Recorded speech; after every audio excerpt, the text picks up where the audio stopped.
Hey, my name's Darren. I'm a general contractor, handyman, and just DIY guy in Washington State. And I went looking for a solution that did not exist. And so then I made it exist, and I thought I would just make a quick video and show you what I did in case it solves your problem.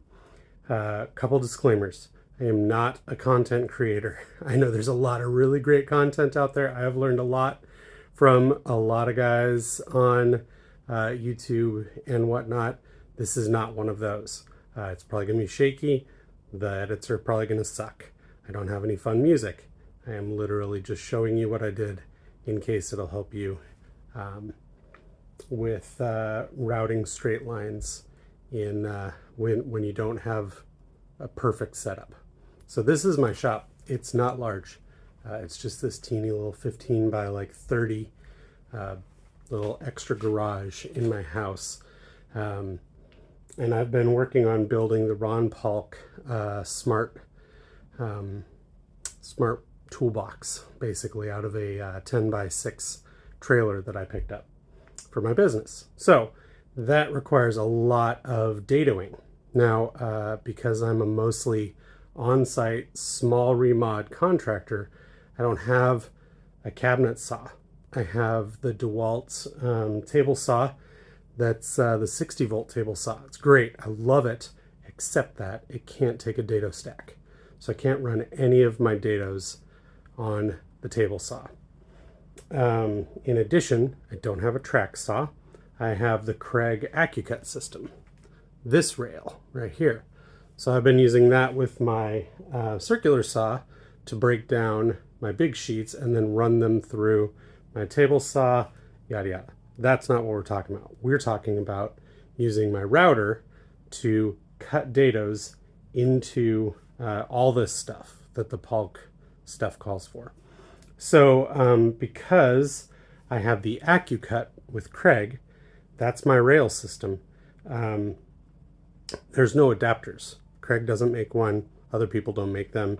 If you have a 3D printer, this might be a thing, but I don't. I have what I have. So I have a bunch of cordless DeWalt stuff, and I have the Kreg Accu-Cut system. So I have two of them. I have the rail, and then I also have, hanging back there, where is it? Right there on the wall. You can see it behind me. The rip, I can't remember what they call it. The rip thing. So each of those come with one of these sleds that you attach to your circular saw. Well, I already have this one. This is already set up for my one circular saw that I have.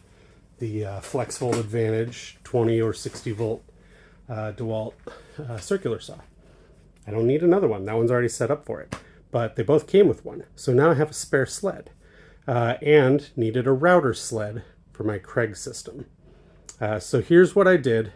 And I'm going to stop this video and start another, so if the edit sucks, sorry.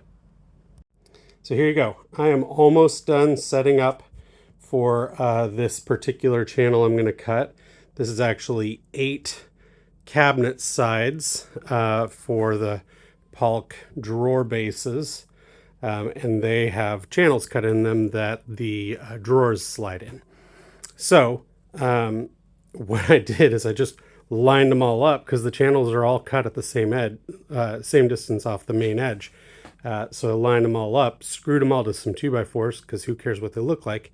And now I'm about to run a 3/4 inch dado all the way down, all 8 of them at the same time.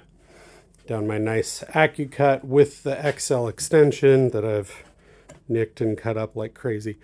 So here's what I did. A couple modifications to the sled itself. And I'm not going to take my router off because it's already set.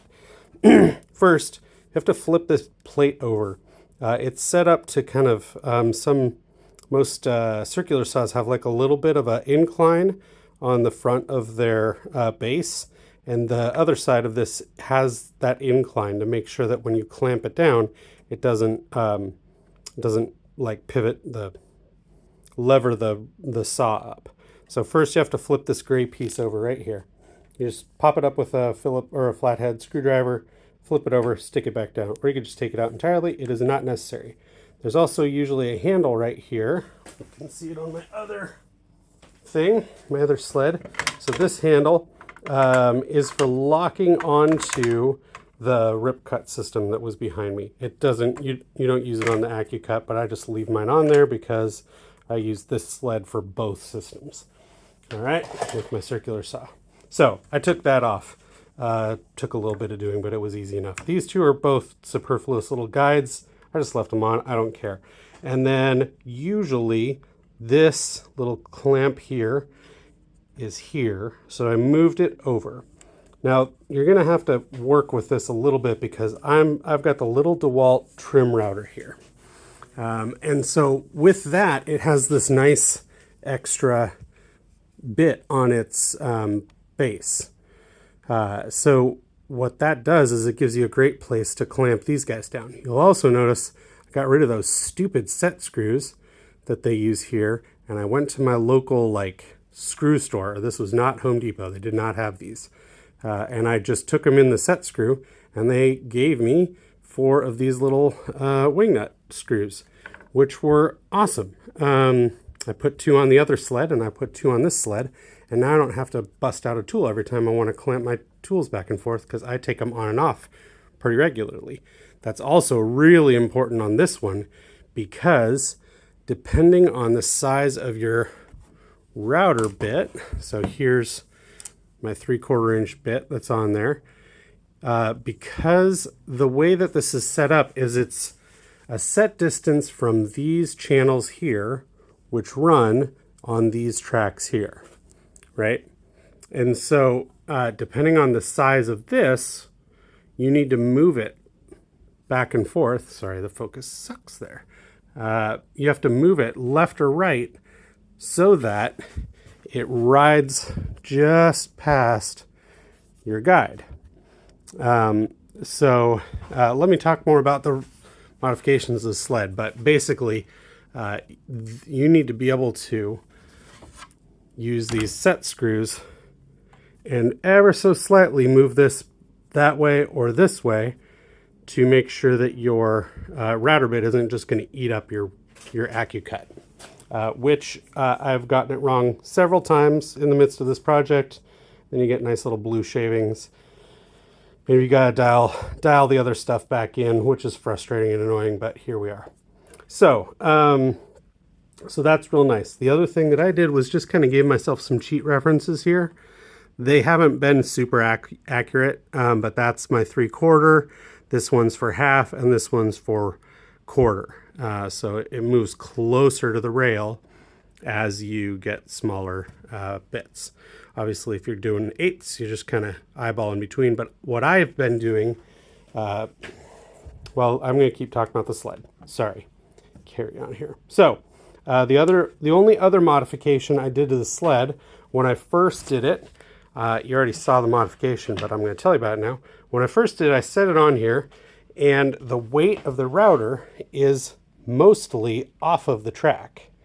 And this doesn't ride on this.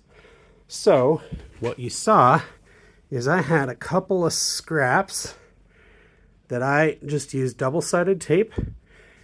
Originally, I had them running. I had one running the length of this. Let's see, why did that not work? There was a reason that didn't work. If you want to discover what that is, go ahead and try it. But there was a reason it didn't work. I feel like maybe it wasn't close enough. Like it needed to be bearing here a little bit. I honestly don't remember. This is tiger wood. I built a deck and I had a bunch of offcuts and random things. And it just happened to be an easy, quick, it happened to be the right width for this because that's what I started with. So anyway, these just hold the weight of the router. And when you first start, you know, you're going to only have one on because the router blade hasn't bitten yet. So as soon as the router starts to go through, and my depth isn't set very deep, but as soon as the router starts to go through, then that other one drops on. And yeah, so it's just the distance there. Basically the thickness of this right here is what those are, plus the tape. And that's worked really, really well. The other thing that I did, I got the dust collection system hooked up on this. This is an add-on for the trim router, but really great. So it's a little loose now from lots of use.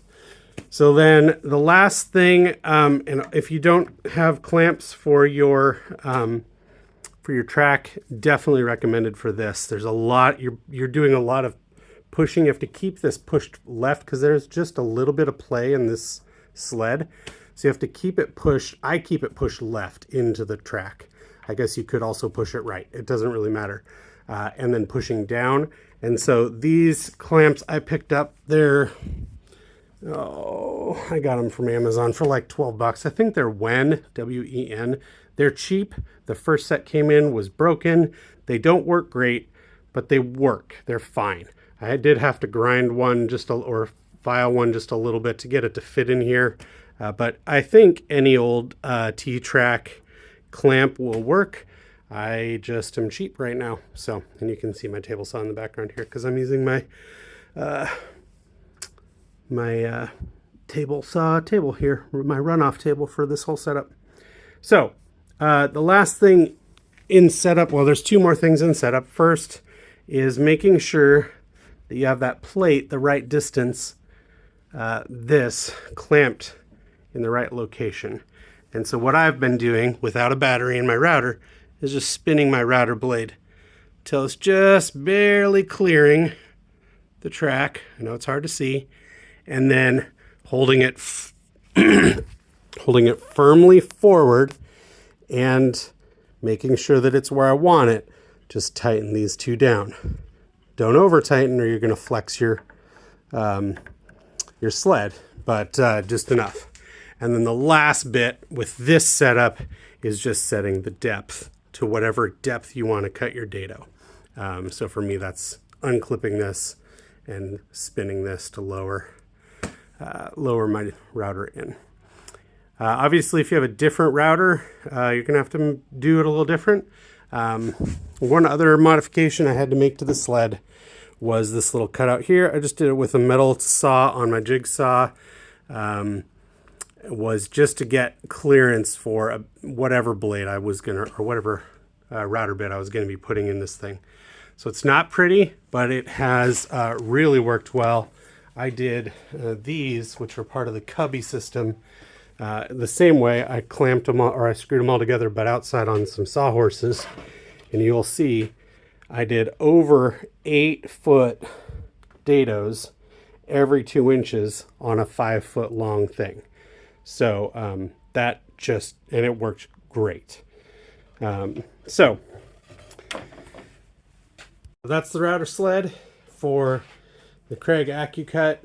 I wish Kreg would just come out with one that was actually built to do this, or even had like a system you could actually screw to the base of your router. Any number of things would be better than this, but this was better than nothing, and better than because it rides on the rails, gives a little bit more accuracy, better than clamping some sort of like a straight edge and running along that. It's worked well for me. I've enjoyed it. I hope it helps.